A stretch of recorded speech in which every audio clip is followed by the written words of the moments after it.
Hi everybody and welcome back to the second shelf. It's Sunday afternoon and so it's time for another Books Weekly, my weekly video in which I discuss the books that I've either finished from previous week or read the week before or started this week. And the first book I want to talk to you about is a book I finished from last week, and that is The Man Without a Shadow by Joyce Carol Oates. The Man Without a Shadow is about Eli Hoops, a man who lost his capacity to make new memories when he had a severe brain disease at 37. And also about Margot Sharp, the neuroscientist who works with him as a research object for 30 years. I've started the book, as I said, last week, and I was already a bit doubtful, if you remember, talking about the book, and these doubts just accumulated and strengthened when I finished the book. The book, first the positive things. The book is really superbly giving a glimpse into the world of a man who cannot retain new memories. It's almost, you can't picture how that must be, but Oates is able to make us feel how that would be, and that's really fantastic. I mean, I think the second half of the book, and I was so submerged in Eli's world that I had the feeling as if I was reading about a real life person waking up all of a sudden and realizing I'm reading a book. And that's something that is really great if a book can do that. So that's fantastic how she does that.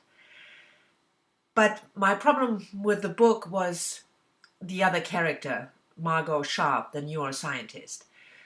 Margot Sharp is very young when she starts the research into Eli Hoops and his memory loss, 20-something, and we follow her through her career, rising up in the ranks of famous neuroscientists. And there are two things that didn't sit well with me. The first one was that Margot has a love affair with her boss, the much older head of the department. Okay, that's something you've read before.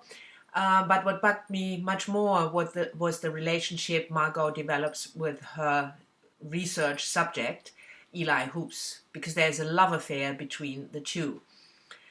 I discussed tropes in a previous video. I will leave a link down below, discussing the trope A Woman Scorned.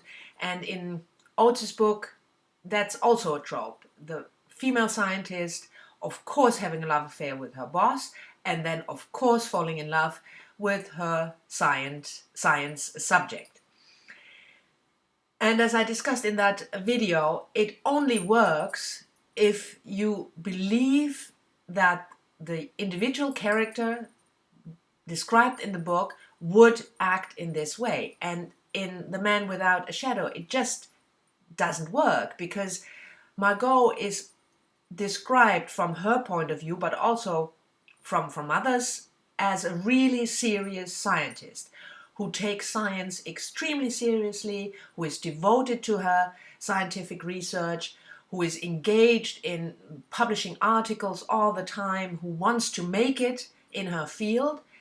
And the completely unprofessional behavior, first having an affair with her boss and then falling in love and having an affair with Eli Hoops, it just doesn't fit with the way the character is described. So that love affair, these two love affairs, it really spoiled the book for me, and I gave it 2.5 stars eventually on Goodreads, which is maybe a bit harsh because, as I said before, there are really positive aspects to the book, but the main female character just didn't work for me.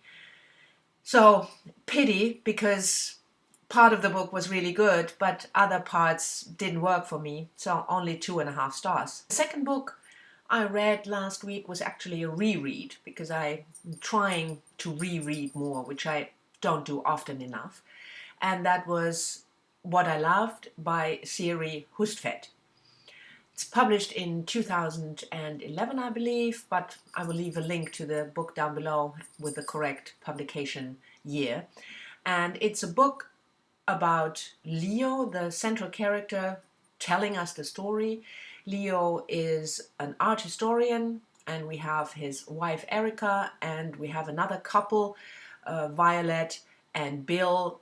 Bill is an artist, Violet is his wife, and we have Lucille, the previous wife. So they have 5 main characters, plus the 2 children of the respective couples, Mark and Matthew. And we follow the life of these people from 1973 something until 2003. So 30 years are covered in the book. I love the writing, but I'm not objective, probably because I'm a Hustvedt fan. But why I wanted to reread the book especially is because I've heard so much about that writers shouldn't tell, show, not tell. And I just don't believe it. And What I Loved is a book that is only tell, because Leo tells us the story, as if you sit down with Leo and he just tells you his life and the life of the people he loves and the people he is friends with.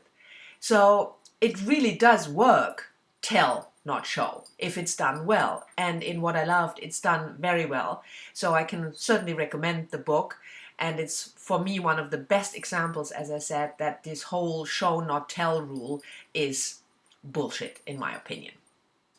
And then we have 2 books that I've started last week. And the first one is Purple Hibiscus by Chimamanda Ngozi Adichie.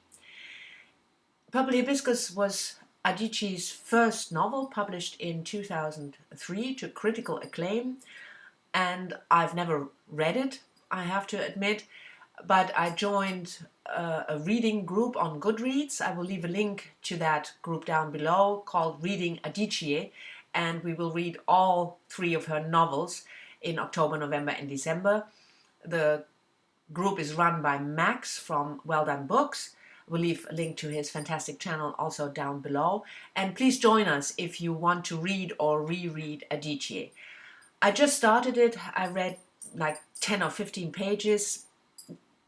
I liked it. I really like it so far, especially the way Adichie is able to introduce a whole family of characters in Africa. They live in Africa, and the way she is able to introduce all these characters and give us a lot of information in only 15 pages without ever info dumping, I thought was a really great start. So I'm looking forward to picking this up, I hope this evening. And the second book I've started last week is Shirley Jackson, The Haunting of Hill House, published first in 1959. This is also a group read, reading group on Goodreads, which you should absolutely check out because it's a fantastic group, Readers Inc. The group is run by Conrad over at 7 Days at Sea. I will leave links to the reading group and also to Conrad's channel down below. I've just started this, as I said. I'm about a third through, and I really, really enjoy the read. It's the perfect Halloween read, I think, because of the spooky haunted house. And in the beginning, we are introduced to the characters. Dr. Montague, who is a more or less scientist who wants to scientifically explore the haunting of that particular house, and he invites people to join him. We have Theodora, a young woman, and Eleanor, the second woman, and also Luke, who is the owner or will inherit the house. So these 4 people join in, and they all will live in the house for the summer to see what will happen. the opening is wonderful when the characters are introduced. The writing is just superb, and you can feel already when you see the house for the first time how it's described as evil, that something horrible will happen.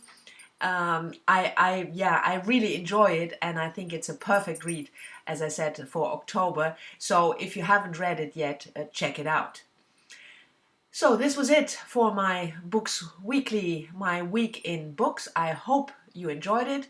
Give it a thumbs up if you did, and if you're new, please subscribe to the channel. Leave comments as always. I'm looking forward to that. Have a good Sunday if there's some Sunday left for you to enjoy, and I will see you all next time. Bye bye.